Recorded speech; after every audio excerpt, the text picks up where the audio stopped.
O que a gente mais faz hoje em dia é clicar. Pena que o destino da maioria desses cliques é esse, o desperdício. Você sabia que apenas um clique pode ajudar a combater a fome no nosso estado? É só acessar cliquealimentos.com.br e dar um rumo mais digno aos seus cliques. A mesa de quem tem fome. Doar pelo Clique Alimentos é gratuito e não demora nem um minuto. Faça a sua parte. Clique para quem precisa. www.cliquealimentos.com.br.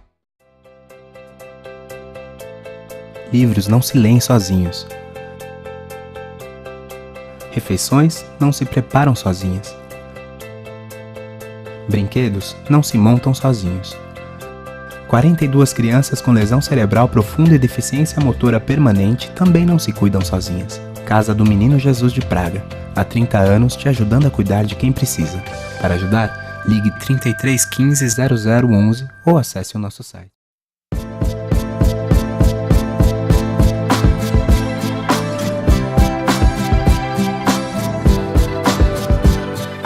De volta com o programa Norte Nação, agora nosso quadro Entrevistas Especiais, e com grande satisfação estamos recebendo hoje dentro do programa a conselheira tutelar Ana Cristina Medeiros, que participa conosco, ela que está aqui em Porto Alegre atuando na microrregião 3, e, evidentemente, vai trazer aí informações sobre o trabalho que está desenvolvendo, a importância, né, do conselheiro tutelar e da própria estrutura, né, que se coloca à disposição aí para a nossa comunidade, dentro da nossa sociedade, e, evidentemente, sempre, né, vislumbrando aquela perspectiva de poder assistir crianças, assistir famílias, enfim, desenvolver um trabalho conjunto com a comunidade. E é nesse sentido que a Ana aqui participa conosco. Tudo bom? Tudo bem.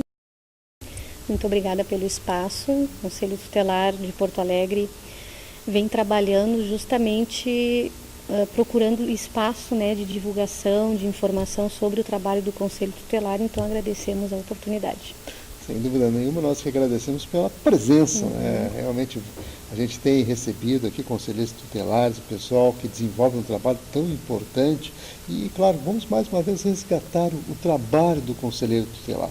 Que as pessoas ouvem falar, elas têm uma ideia, mas não têm uma ideia precisa do que realmente tem em termos de atribuições o conselheiro tutelar. Então, o Estatuto da Criança e do Adolescente, né, infelizmente ainda é um instrumento, ainda é um estatuto pouco conhecido.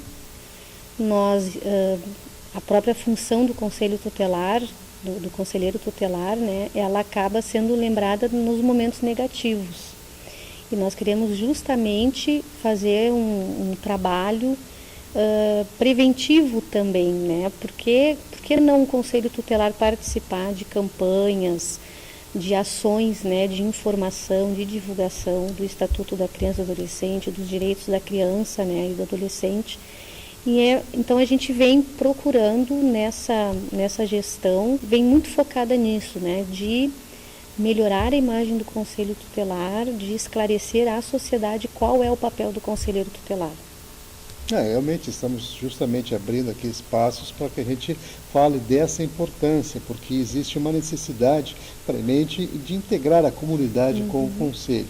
Há pouco falávamos, evidentemente, da questão das políticas, inclusive, que são necessárias ser implantadas dentro das campanhas que você aqui acabou de referenciar, e isso tudo, de fato, vem buscar uma reflexão maior com relação à importância desse papel.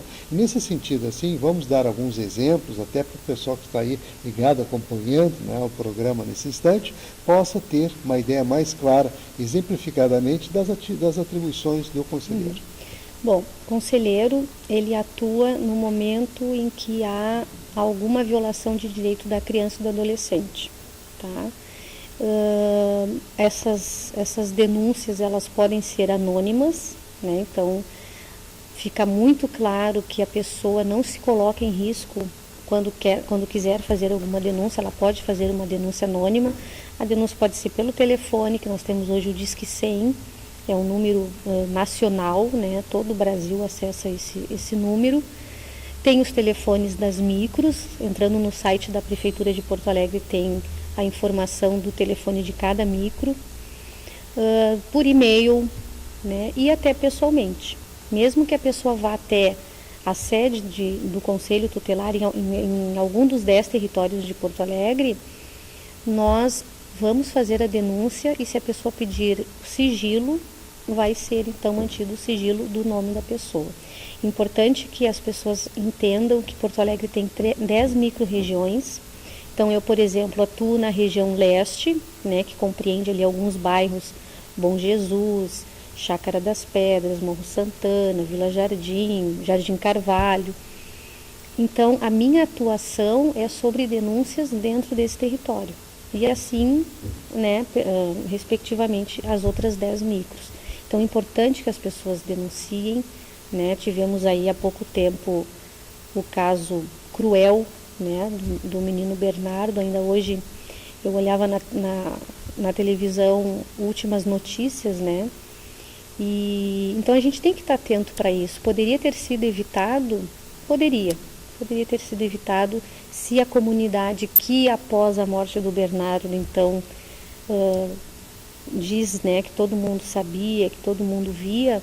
Então é importante que as pessoas denunciem. Eu não posso, é minha obrigação, isso está no Estatuto da Criança e do Adolescente, artigo 4º. É a obrigação de qualquer cidadão garantir o direito da criança e do adolescente.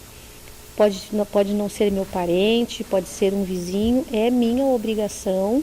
Se eu constatar que aquela criança está sofrendo algum tipo de violação dos seus direitos, algum tipo de violência, é minha obrigação denunciar.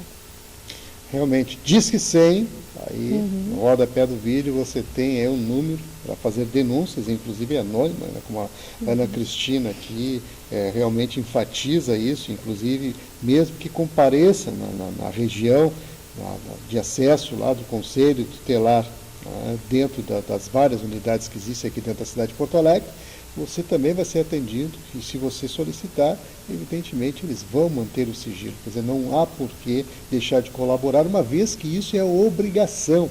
Está aí, né, no Estatuto da Criança e do Adolescente, que já tem, né, um bom tempo aí já, e claro que tudo isso depende muito das pessoas, da conscientização e da própria informação, né, que é o que a gente vem aqui buscando cumprir nesse papel, justamente trazer essas informações para que você realmente saiba, né, naquilo que você tem que efetivamente colaborar, né, e é mais do que isso, não só colaborar, mas o compromisso como cidadão de auxiliar e ajudar. E é nisso que a gente realmente vai entrar mais aprofundadamente, realmente com relação a essa questão da violência, inclusive desse menino que sofreu essa atrocidade, né, envolvendo pai, madrasta, né, e outros amigos, né, que ainda estão assim cogitados, né, como também integrantes do crime. Quer dizer, é algo assim que realmente choca a sociedade. E essa violência, como é que vocês têm percebido isso nas demais demandas dentro das várias unidades, das regiões aqui da cidade? Infelizmente, a violência, ela é, na maioria dos casos, na família, né? Então, esse é um dado bem importante, assim, que a gente não pode desprezar, né? A família ainda tem uma cultura de que a criança é sua propriedade, de que a criança é sua, enfim, um objeto, né? Quase em muitos casos se percebe ainda isso, né? Bom, então o meu filho, eu faço o que eu quero com o meu filho. E aí isso não depende, isso não está restrito a uma determinada classe social, né? Isso acontece com pessoas com poder aquisitivo menor, maior, isso não está atrelado a qualquer questão financeira. É uma questão realmente cultural, né? Uma questão de humanismo, né? Nós ainda temos a violência concentrada nas famílias. São os pais, são as mães. No caso do Bernardo, né, acabou em fatalidade, acabou na morte do menino, mas nós temos que estar atentos a isso. Embora não sendo meu filho, não sendo meu sobrinho, não interessa. A gente tem sim que estar atento para a violência que alguma criança esteja sofrendo. E aí tem aquelas questões, para mim, né, assim, as mais sérias e graves, que são as violências sexuais, né? Ainda temos um número absurdo de abuso sexual contra a criança e que às vezes as pessoas podem pensar, mas o que está acontecendo? O ser humano está enlouquecendo, né? Que tá aparecendo tantos casos de abuso ou da própria violência doméstica. Eu não diria que isso está aumentando, eu diria que isso está finalmente aparecendo, né? Tem famílias que têm na sua cultura a iniciação sexual através das meninas da família. Bom, nós temos que mostrar para essas famílias que isso não é certo, isso é errado. E um assunto que até então é tabu, nós estamos conseguindo conversar, né? Estamos indo até as escolas, nós fazemos palestras, nós vamos até as associações, levando essa informação. Abuso sexual é crime, não é direito de nenhum adulto abusar de uma criança. E não é culpa da criança, porque a criança, na maioria das vezes, não denuncia, né? não traz isso à tona, porque o abusador consegue, me fugiu o termo agora, psicologicamente, faz uma pressão psicológica, né, na criança, de tal forma que a criança acaba muitas vezes pensando que ela é a culpada daquela violência. Então, inverte os papéis. Inverte os papéis, né? Coloca-se na criança a responsabilidade daquele adulto ter abusado dela. Então é isso, né? Nós precisamos realmente de espaços, nós precisamos que a sociedade se interesse por isso e para que nós consigamos alcançar, né, o número maior de pessoas e mudar muitas vezes a cultura, né? É uma questão cultural, essa visão que muitas famílias têm, né, de poder bater no seu filho. Eu estou educando, né? E aí a gente tem muito atendimento no conselho quando o pai e a mãe chegam, olha, mas eu vivi apanhando no meu pai e hoje sou trabalhador. Pois é, mas são outros tempos, né? Vivemos outros tempos, as crianças hoje têm outros recursos, têm outras maneiras de tentarem escapar dessa violência, né? E aí muitas vezes, tem uso de drogas, foge de casa. Então a gente precisa fazer com que essas pessoas reflitam sobre essa educação, né, que eles falam que estão dando, quando na verdade estão violentando. É realmente algo muito preocupante e que traz aí a reflexão efetivamente, né, a situação em si, porque de fato as coisas mudaram, né? E você fala muito bem da questão cultural, a questão da educação também, que deve ser mais trabalhada nesse sentido, até para que, de fato, essas situações elas não venham se consagrar ao longo dos anos. Existem interpretações, inclusive, equivocadas nesse sentido, né? E é nesse sentido, inclusive, que a gente quer desmitificar alguma dessas situações, justamente com contribuições, como você coloca agora, nesse momento aqui, até da questão da iniciação sexual e outras violações mais, que vêm realmente fazer com que a criança seja, de alguma forma, afetada, até na sua estrutura psicológica, e depois venha sofrer, né, as reveses da vida em função de não estar preparado, por ter sido, de alguma forma, travada dentro dos aspectos psicológicos, e que depois, evidentemente, a gente acaba refletindo com o cidadão que vai, quem sabe, estar aí à frente, né, com responsabilidades e, por vezes, não preparado para isso, e até desestruturado. E é nesse sentido, então, a gente faz esse alerta bem em cima do que você colocou. Nós vamos fazer um breve intervalo, em seguida a gente retorna, né? Então, continue aí, que num instante só a gente volta.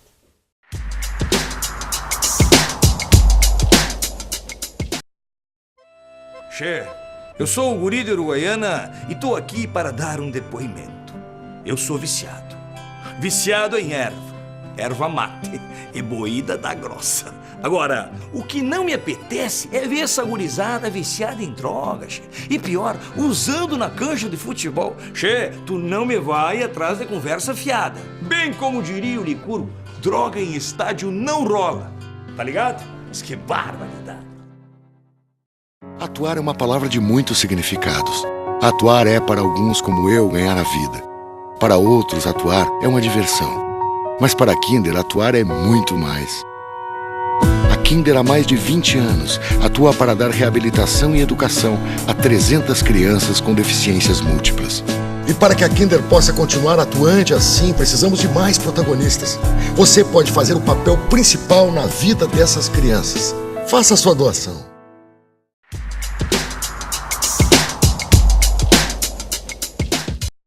Estamos de volta, continuamos aqui com a Ana Cristina Medeiros, ela que é conselheira tutelar da terceira micro-região aqui da cidade de Porto Alegre, participando hoje conosco para falar da importância do conselho tutelar, da importância do trabalho do conselheiro tutelar e também trazendo aí informações sobre a questão da violência infantil e outras sequelas também agravantes que acabam acometendo famílias e situações psicológicas e outras questões que realmente vêm incidir sobre as atribuições do conselheiro tutelar. E nesse sentido, Ana Cristina, eu gostaria que a gente agora entrasse nesse bloco em outro aspecto importante também, que é justamente como é que vocês estão se organizando e trabalhando preventivamente.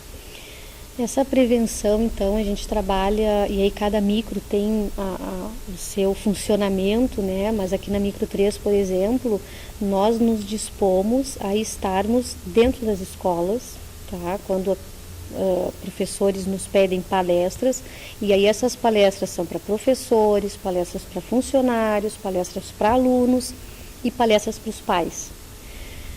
Nós estamos em contato direto com os serviços da Rede de Proteção da Infância e da Juventude, posto de saúde, a própria escola, o serviço de assistência social, né? Então nós temos uma comunicação hoje muito boa na rede, né? A Rede de Proteção da Criança e do Adolescente e na própria comunidade, né? Eu sou moradora da comunidade, moro e trabalho lá, né? Então sinto uma facilidade, né, de penetração, né, das pessoas reconhecerem o conselheiro, né, e confiarem e conseguirem, acham um acesso mais fácil, vamos dizer assim, né, mas é minha conhecida, então acaba realmente facilitando o acesso da comunidade ao conselho tutelar. E nós então estamos nesse trabalho realmente de aproximação, né, de tentar tirar das pessoas essa imagem que o conselho é um órgão punitivo. O conselho é um órgão de aconselhamento, o conselho é um órgão de garantias de direito, mas eu não posso garantir direito de uma criança sem pensar na família.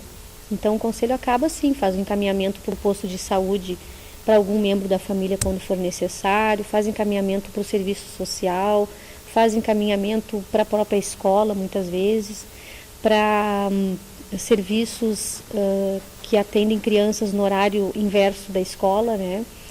Então, é realmente de estar em contato direto e frequente, permanente com os serviços da comunidade, com a própria comunidade. É esse trabalho hoje que o Conselho Tutelar vem fazendo na Micro 3. Realmente, Ana Cristina Medeiros, olha, parabéns pelo trabalho. A gente sabe que é um desafio constante, ainda mais lidar com famílias distintas, inclusive, né, dentro das suas culturas, entendimentos das suas verdades, entre aspas, né, porque você colocou aqui a questão cultural e, evidentemente, que dentro disso contextualiza-se a verdade de cada um e o entendimento que cada um tem da sua realidade, né? E nesse sentido, evidentemente, a gente sabe que para que você possa se posicionar, você tem que ter realmente um preparo importante para isso. E como se dá essa preparação, essa instrumentalização? Os conselheiros hoje, na atual gestão, na verdade, sempre, né, é um pré-requisito que o conselheiro tutelar ele tenha algum tipo de trabalho já na área da infância e da juventude. Então, ninguém entra cru no conselho tutelar, né? Cabe daí ao município, né, ao gestor público municipal, garantir a formação continuada dos conselheiros, né? Nós participamos de cursos, nós participamos de seminários, as próprias universidades também estão bem abertas para essa área de direito da criança e do adolescente. instituições afins, né? Então a gente acaba sempre buscando permanentemente também essa formação, tá? Mas são pessoas que já têm no seu histórico, já têm na sua trajetória essa experiência, né? Eu, por exemplo, era uma liderança comunitária, trabalhava já há 10 anos na comunidade da Bom Jesus com criança e adolescente. E assim todos os colegas, né, conselheiros tutelares de Porto Alegre já tinham algum tipo de experiência, né, nessa área. Esse é um pré-requisito, um dos pré-requisitos para se candidatar a conselheiro tutelar. Muito bem. Estamos chegando aos minutinhos finais aqui da entrevista, né? Realmente muito bom ouvi-lo, né? Trazer reflexões assim do trabalho que desenvolve e, claro, a comunidade ter uma ciência, né, mais aprofundada do que isso realmente representa e de quais são as atribuições, como você bem aqui elencou, e o papel, né, o papel importante do conselheiro. Então, nesses minutos finais eu gostaria que tu ocupasse, né, fazendo as suas mensagens e se despedindo aí do pessoal. Bom, eu quero reforçar aqui o meu apelo para que a sociedade interaja mais com o Conselho Tutelar, né, para que a sociedade procure se informar sobre direito da criança e do adolescente, sobre Conselho Tutelar, e fazer um apelo também ao gestor público municipal que garanta melhores condições para os conselheiros tutelares, né? A nossa condição de trabalho hoje ela está aquém. Porto Alegre foi uma referência já na área do direito da criança e do adolescente, na área da garantia desses direitos, e hoje os conselheiros tutelares não têm mais o direito da criança e do adolescente não é hoje uma prioridade em Porto Alegre, né?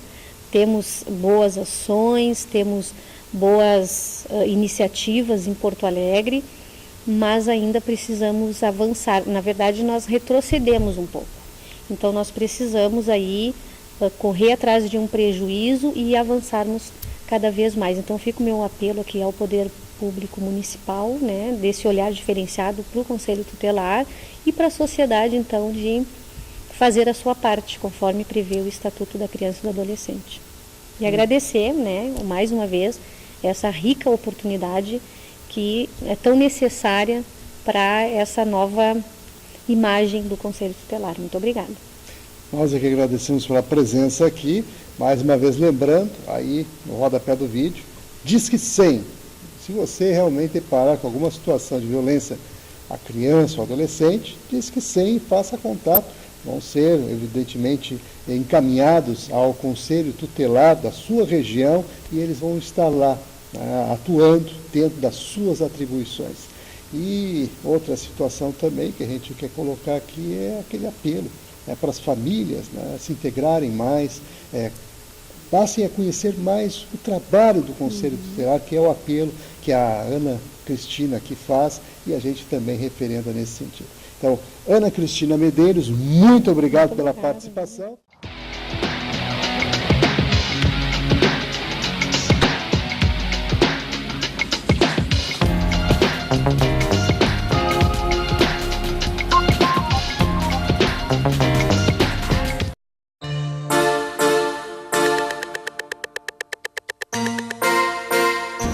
As delegacias especializadas no atendimento à mulher buscam combater a violência contra a mulher, atuando tanto preventivamente como repressivamente. Temos atuado com as delegacias móveis, são as delegacias itinerantes que vão até o bairro, justamente no intuito de levar a essas mulheres os seus direitos, esclarecer os seus direitos e também proporcionar um registro de ocorrência policial mais próximo à sua casa. Fizemos inúmeras palestras, eventos, buscando sempre esse trabalho preventivo e atuando repressivamente na questão do combate à violência contra a mulher, prendendo os flagrantes, os agressores em flagrante e também preventivamente quando descumprem as medidas protetivas de urgência. Estamos à disposição em Porto Alegre, no Palácio da Polícia, na Avenida João Pessoa, 2050, 24 horas à disposição da mulher vítima de violência.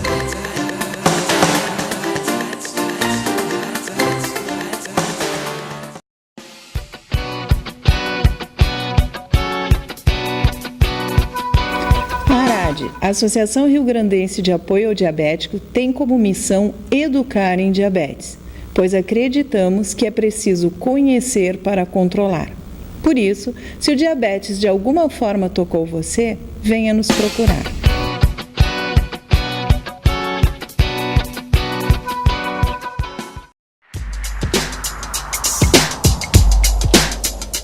Se você quiser saber mais sobre a saúde e bem-estar do seu animal de estimação, assista Norte em Ação.